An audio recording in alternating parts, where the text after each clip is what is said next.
प्रेम से बाजू शंकर भगवान की जय, मैया पार्वती की जय, कार्तिक गणेश की जय, शिष्या दीदी की जय। आओ बहुत सुंदर भजन अपना शिवुर को सुनाबै छी। अगर सब केओ के नीक लगा तो जरूर लाइक सब्सक्राइब बढ़ेबै आ हमरा कमेंट में लिखबै जे सरिता गुरु बहिन हमरा भजन बड़ा सुंदर लागल, पसंद लागल। चलू आओ सुनू। कहै छन कि जे झकझोर के डमरुआ बजाबै ए भोला, बजाबै ए भोला। बड़ा सुंदर कहै छन कि झकझोर के डमरुआ बजाबै ए भोला, झकझोर के डमरुआ बजाबै ए भोला, झकझोर के डमरुआ बजाबै ए भोला, बजाबै ए भोला, हे बजाबै ए भोला, बजाबै ए भोला, ए बजाबै ए भोला, झकझोर के डमरुआ बजाबै ए भोला, झकझोर के डमरुआ। भोला के दुआरिया पा कोढ़िया पुकारे, भोला के दुआरिया पा कोढ़िया पुकारे, कोढ़िया पुकारे बाबा, कोढ़िया पुकारे।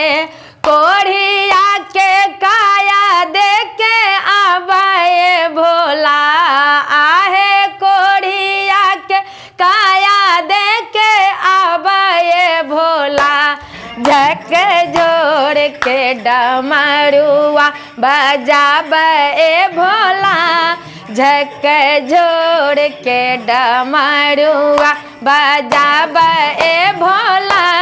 भोला के दुआरिया पर बाँझिन पुकारे, भोला के दुआरिया पर बाँझिन पुकारे, बाँझिन पुकारे बाबा, बाँझिन पुकारे। बाँझिन के पुत्र देके आबे भोला, आहे बाँझिन के पुत्र देके आबे भोला, झकझोर के डमरुआ बजाबै ए भोला, झकझोर के डमरुआ बजाबै ए भोला। देखी दीदी, एक बाँझिन और कोढ़ी पुकारे छन और कहे छन हे महादेव हम तो काया ल परेशान छी, और बाँझिन दीदी कहे छ हम एक संसार में बेटा लल्ला पुत्र ल परेशान छी। और निर्धन की कहे छन सुनी दीदी, कते की सुंदर और दर्दनाक भजन से कहे छन कि भोला के दुआरिया पा आंधा पुकारे, भोला के दुआरिया पा आंधा पुकारे, आंधा पुकारे बाबा, आंधा पुकारे।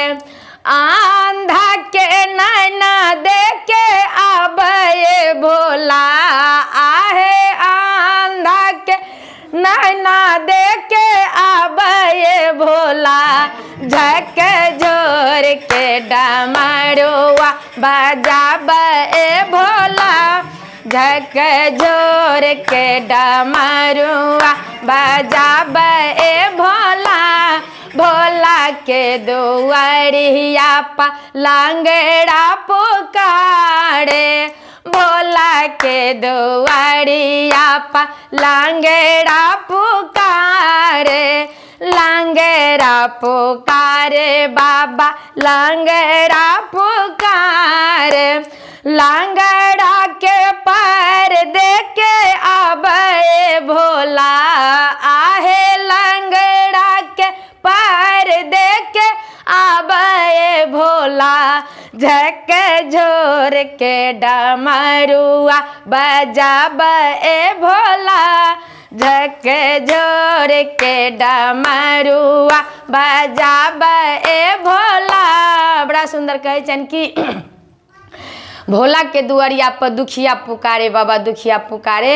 अब बड़ा दिल से अचरा फैलेने छथिन आ कहै छन, बाबा के दुआरिया पर दुखिया पुकारे, भोला के दुआरिया पर दुखिया पुकारे, दुखिया के सुख दे के आबे भोला, आहे दुखिया के सुख दे के आबे भोला, झक झोर के डमरुआ बजाबे भोला, झक झोर के डमरुआ बजाबे भोला, झक झोर के डमरुआ बजाबे भोला। प्रेम से बाजू शंकर भगवान की जय, मैया पार्वती की जय।